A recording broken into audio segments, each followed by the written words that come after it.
A logo cannot build trust the way a human being does. And right now, audiences trust people more than companies. That's why founder led brands are quietly taking over. So, why are founder led brands growing so fast right now? Good question, Vanmini. So, there's a very simple and straightforward answer because people buy from people, right? Because if I elaborate further, people buy from people that they feel they know. See, there is a certain level of trust that is built when you follow someone who's a content creator. Especially if that person is giving out content that is useful, that is important, that you find shareable with your friends and your colleagues, you build a certain level of trust. There's a certain authenticity connected to it, and you feel that you are able to relate to that person that is creating the content. Sometimes you bond over issues, sometimes you bond over a common point of view. But when you make that connection with that individual, then that individual's brand also feels like more genuine, more authentic, and more relatable. So as a result, it's purely psychological element with a little bit of emotional relatability. So humans want to buy from humans. That's simply it. So, Chatura, why do audiences trust people more than companies? It depends entirely on the story that they tell.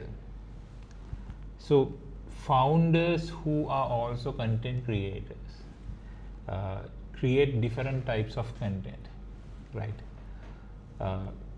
But it's all in that authentic experience that they share.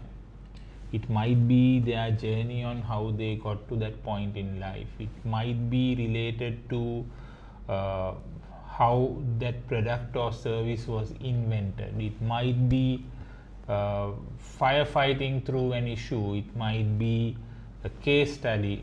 Whatever it may be, if that content is genuine and authentic, and if that content will help others navigate through a similar problem or make a decision faster or make a decision more accurately, then there is a certain bond that is created, and in that moment there is trust, and that trust is what manifests into a purchase. So, even if, why are many founders still afraid to create content? So there's this whole paradox about creating really good content.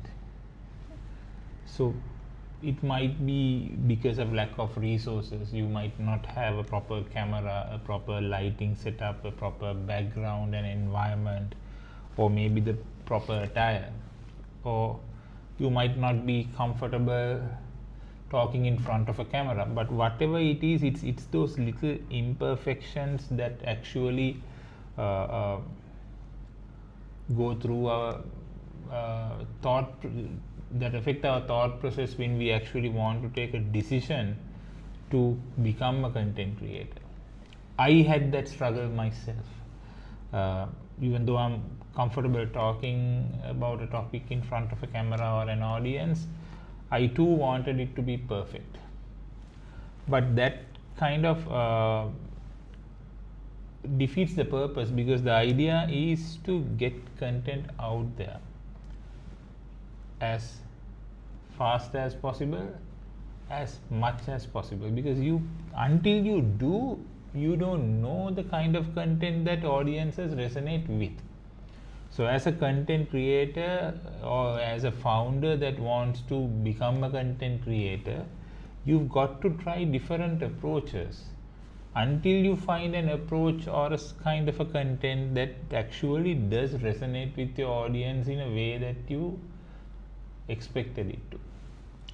some people discover it from the first video, some people discover it after the 100th video, but at the end of the day it's a worry about being imperfect.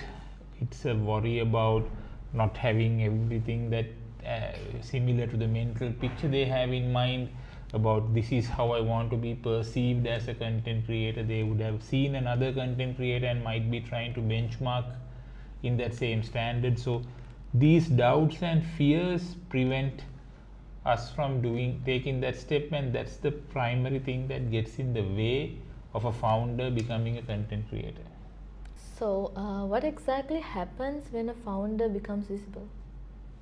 Well, that's going to be evident in a couple of days. Soon as he starts becoming more visible online, he's going to find that more people recognize him, that more people remember his product or service, and more people relate to him, right?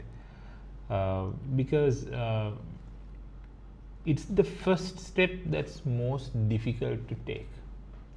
But when you put yourself out there, and once you create a piece of content and you release it and then you share it with your target audience or in your friend groups or whatever, you start getting questions, you start getting feedback, you will start getting suggestions. This is going to fuel the next set of videos or the content that you are going to create. So every content you create and put out there is going to pave the way for the next piece of content. That's how it's going to go. So it's just the first step that's actually a little fearful, but then the moment you take that step, you see that the journey becomes that much more easier and more rewarding. And the end benefit is that people trust you, they want to buy from you, they will accept your recommendations, you will find other brands wanting to collaborate with you, you will see that there is a certain equity related to your personal brand which you can leverage against others who want to use that same audience and space. So those opportunities actually multiply when you put yourself out there. According to your opinion, what should founders start doing right now? Pick up a phone, record yourself, and put it out there. It can be what you do on a daily basis. It can be the process of how you manufacture your product. It can be addressing a pain point in your solution. It can be something educational, something entertaining. It can even be of you answering a few questions. Pick what you're comfortable with and then just jump in. Because until you actually jump off that cliff, you will not know whether you are going to fly or crash. You're safe at the top of the hill, but until you actually take that plunge, you don't know what's ahead. So they need to take that plunge, and the rewards, I guarantee you, is going to be amazing. Chatura, earlier you mentioned you shouldn't be perfect. Can you elaborate on that? So what I meant was, you don't have to be perfect, right? You don't have to worry about being perfect, because sometimes being imperfect is to be authentic. Like if you're upcoming singer and you want to create a cover version, you play your guitar and you sing a song, you might make a few mistakes, you might go out of pitch here and there, but those who are listening will feel it if you sing with emotion, right? But you might make a few mistakes here and there, but that's not going to be the problem. But the idea is for you to do it today and come back and do it again tomorrow, because that level of commitment and consistency is going to take you on a much longer journey than what you can achieve by taking a lot of time to be perfect and create that absolutely perfect piece of content. So this depends on the context as well. I'm not referring to creating content for a brand on a professional level. I'm talking to those who want to be content creators, those who want to be visible, those who want to showcase their solutions, brands by being visible as a content creator. For them, trying to be perfect is overrated.